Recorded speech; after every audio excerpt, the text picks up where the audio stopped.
안녕하십니까, 무틀남TV입니다.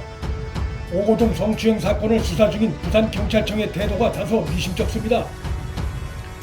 성범죄 관련 친고죄 조항은 고소 고발이 없어도 수사에 착수할 수 있었음에도 오고돈 사태 5일째까지 내사 단계에 머물다가 27일에야 수사 단계로 전환했는데 늦은 감이 있습니다. 이번 사건은 시간이 흐르면서 정치 공작의 냄새가 진하게 풍겨지고 있는 사건입니다.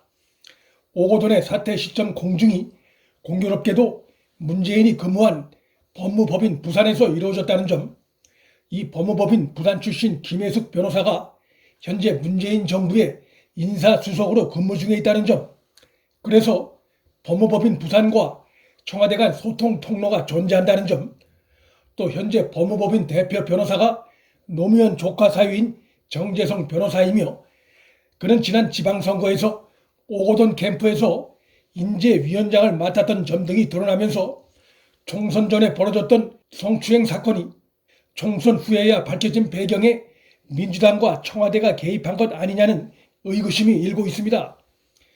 부산시 공무원들이 조직적으로 개입해 혹은 청와대가 개입해 오고돈 사퇴 시점을 총선 후로 조율한 것이 드러나면 이것은 공무원의 선거 개입을 금지한 법 위반이 될 소지가 있어 정치적 파장이 예상됩니다.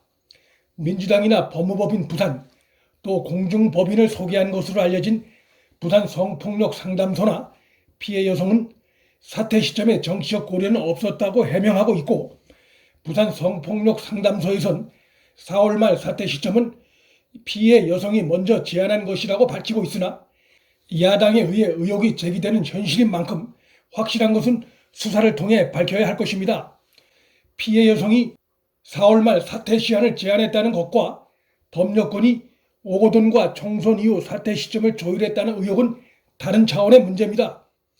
법조계에선 사퇴 조율이 있었다 해도 그것이 공직선거법 위반이 될 가능성은 크지 않다는 견해도 있는데, 그것은 오 전 시장 측이 사퇴를 총선 전에 반드시 해야 할 의무가 있는 것이 아니고, 또 총선 후 사퇴 기자회견이 선거에 영향을 주는 행위라고 단정짓기도 어렵다는 이유를 들면서 오히려 일각에선 총선 후 사퇴 회견이 총선에 영향을 미치지 않기 위한 것으로도 볼 수 있다는 주장을 펴고 있습니다. 그러나 이러한 주장은 더불어민주당이 부산에서 가져간 쇄석이 모두 2%포인트 이내의 초접전지로 미래통합당 후보들로선 아깝게 패배한 곳들이어서 오 전 시장의 충격적인 성추행 사실이 총선 전에 밝혀졌다면 초접전지 표심에 영향을 미쳐 총선 결과가 달라질 수도 있었다는 점에서 현실성과는 거리가 있는 논리로 볼 수 있습니다. 아울러 피해 여성이 과연 오 전 시장 측으로부터 아무런 회유나 강박이 없이 스스로 4월 말 사퇴 시한을 선뜻 제시한 것인지, 혹은 그 과정에서 오 전 시장 측이 총선 이후 사퇴 의향을 밝힌 것은 없었는지 등에 대해 국정감사나 수사 등을 통해 밝힐 필요가 있다고 봅니다. 정치적 논란이 커지고 있는 상황임에도 부산경찰은 오고돈 사퇴 회견 5일간 내사 단계 수준에 머물다가 시민단체 고발이 들어오자 27일에야 수사로 전환해 늦은 감이 있습니다. 사퇴한 오고돈 역시 현재 행방이 묘연한 상태로 알려져 경찰 수사가 얼마나 실효성 있게 또 속도감 있게 진행될지도 미지수인 상황입니다. 때마침 서울 지역의 시민단체인 서민민생대책위원회가 지난 24일 오고돈을 서울 남부지검에 고발한 만큼 검찰이 직접 하든 혹은 경찰을 지휘하든 오고돈 사건은 본격적인 수사 단계에 돌입할 수 있는 여건이 마련됐다 할 수 있습니다. 법여건 차원의 사퇴 기자회견 시점 의견 조율이 이루어졌다면 그것은 전화나 컴퓨터에 그 흔적이 남아있을 가능성이 있습니다. 따라서 선거법 위반 여부를 확실히 정리하기 위해선 오고돈과 그 핵심 측근들의 휴대폰과 컴퓨터, 그리고 이번 오고돈 사퇴 공중을 책임진 것으로 알려졌고 청와대 워드 채널이 있는 정재성 변호사의 휴대폰과 법무법인 부산 사무실의 컴퓨터 등에 대한 압수수색이 필요하다고 봅니다. 민주당의 태도에서 어딘가 석연찮은 점이 느껴지고 있습니다.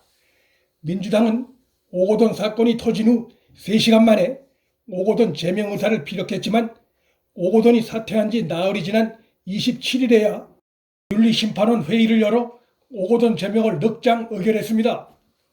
안희정 미투 당시엔 민주당 지도부는 보도 2시간 만에 신속히 제명 결정을 내린 바 있습니다. 민주당 대표 이해찬은 선거운동 기간 야당이 총선용 정치 공작을 준비하는 것 같다고 말해 관심을 모은 적이 있습니다. 정황상 이것이 민주당이 오거돈과 사전 조율한 방증이라는 의혹이 야당에 의해 제기되고 있습니다.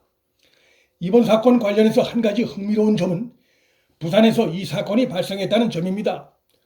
고발건은 서울 남부지검으로 접수됐는데 거리가 멀리 떨어져 있을 경우 통상 해당 지역의 검찰로 사건이 이첩된다는 점에서 시민단체가 고발한 건이 부산을 관할하는 부산검찰청으로 내려가게 되면 윤석열 총장의 핵심 측근인 한동훈 검사가 부산고검 차장검사로 근무 중에 있어 이번 사건에 대한 집중적인 수사가 이루어질지도 관심이 모아집니다. 오거돈 성추행 사건은 그의 사태로 끝난 것이 아니고 지금부터 본격적인 수사가 시작되는 단계라 할 수 있습니다. 문틀란TV 여기서 마칩니다.